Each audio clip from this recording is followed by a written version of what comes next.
Mas gandang araw sa inyong lahat mga bata. Bago tayo matuto ng bagong kaalaman sa math, balikan muna natin ang aralin tungkol sa pagdaragdag at pagbabawas ng whole numbers. Handa na ba kayong math tuto? Ihanda ang inyong papel, lapis at ang inyong matatalas na isipan. Sagutin natin ang mga sumusunod na tanong. Paano tayo nagdadagdag o nagbabawas ng mga whole numbers?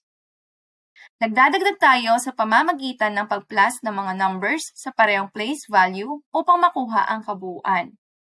Nagbabawas naman tayo sa pamamagitan ng paghahambing ng mga numbers sa parehong place value upang malaman kung ilan ang natira. Ano ang ginagawa natin kapag tayo ay nagdadagdag o nagbabawas ng mga whole number na walang regrouping? Sa addition, una, i-align ang mga digits ayon sa place value. Pangalawa, mag-add mula kanan papuntang kaliwa. Sa subtraction naman, una, i-align ang mga digits. Ikalawa, mag-subtract mula kanan papuntang kaliwa. Ano naman ang ginagawa natin kapag tayo ay nagdadagdag o nagbabawas ng mga whole number na may regrouping?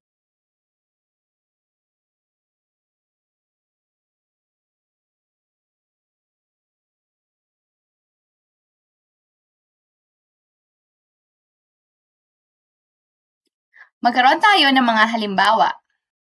251 plus 412. 1 plus 2 is 3. 5 plus 1 is 6. 2 plus 4 is 6. The answer is 663. 4,634 plus 3,576. 4 plus 6 is 10. Carry over 1. 3 plus 7 is 10. Plus 1 is 11. Carry over 1. 6 plus 5 is 11. Plus 1. 12. Carry over 1. 4 plus 3 is 7. Plus 1 is 8. The answer is 8,210. 4,473 plus 5,113. 3 plus 3 is 6. 7 plus 1 is 8. 4 plus 1 is 5. 4 plus 5 is 9. The answer is 9,586. 8,796 minus 6,372. 6 minus 2 is 4. 9 minus 7 is 2. 7 minus 3 is 4. 8 minus 6 is 2. The answer is 2,424.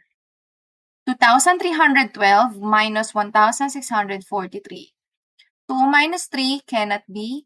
Borrow 1 from 1. 1 becomes 0. 2 becomes 12. 12 minus 3 is 9. 0 minus 4 cannot be. Borrow 1 from 3. 3 becomes 2.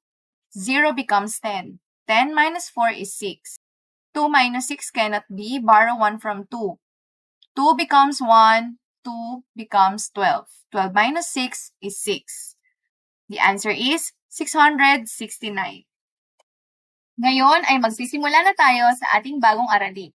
Sa video na ito, matututunan ninyo kung paano mag-add at mag-subtract ng decimal numbers na may hanggang 3 decimal places.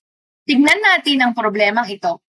Si Rita ay nagbayad ng 25 pesos and 25 centavos para sa isang notebook at 12 pesos and 50 centavos naman para sa isang ballpen.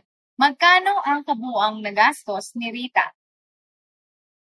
Nakita natin na ang mga bilang dito ay hindi lamang whole numbers, kundi mayroon ding decimal numbers. Ano sa tingin ninyo? Pareho ba ang paraan ng pag-a-add ng whole numbers at decimal numbers? Bago tayo magpatuloy, balikan natin ang mga salitang mahalaga sa ating bagong lesson. Bigasin natin at alamin ang ibig sabihin ng mga ito. Sum, ang kabuuan ng dalawang bilang.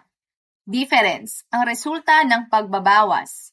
Place value, ang halaga ng bawat digit depende sa pwesto nito. With regrouping, may paghiram o paglipat ng value. Without regrouping, walang paghiram o paglipat. Decimal, bahagi ng isang buo, nakikita pagkatapos ng decimal point. Tandaan natin ang mga salitang ito dahil magagamit natin sila sa ating bagong aralin. Balikan natin ang sitwasyon ni Rita kanina. Ang pag-a-add ng decimal ay pareho rin sa whole numbers. I-align ang digits ayon sa place value at siguraduhin na naka-align ang decimal point. Ang kabuuang gastos ni Rita sa pagbili niya ng notebook at ballpen ay 37 pesos and 75 centavos. Kung binigyan si Rita ng 68 pesos and 75 centavos ng kanyang nanay, magkano ang natirang pera sa kanya?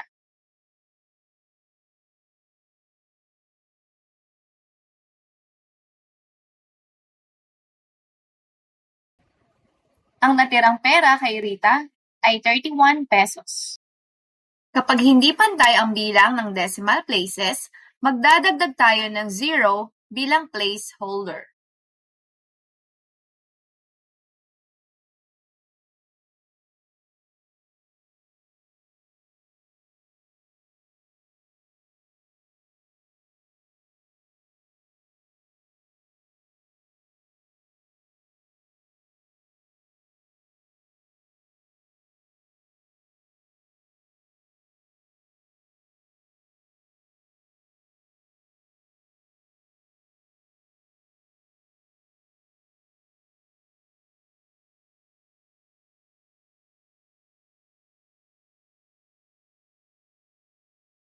Lagi nating tandaan, una, iayos ang mga number sa bawat column at pagpantay-pantayin ang mga decimal points. Ikalawa, maglagay ng mga zero sa mga bakanteng puwang ng decimal kung kinakailangan upang ang lahat ng number ay magkaroon ng pare-parehong bilang ng decimal places.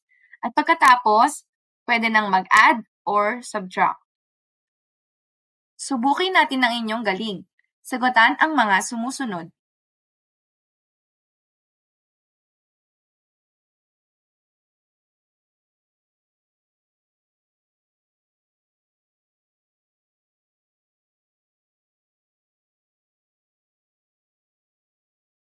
Magaling! Totoong marami kang natutunan sa ating aralin. Abangan ang susunod na video para sa ating bagong paksa. Hanggang sa muli, maraming salamat! Laging tandaan, add love, subtract hate, multiply success, prepare to divide and conquer. Paalam!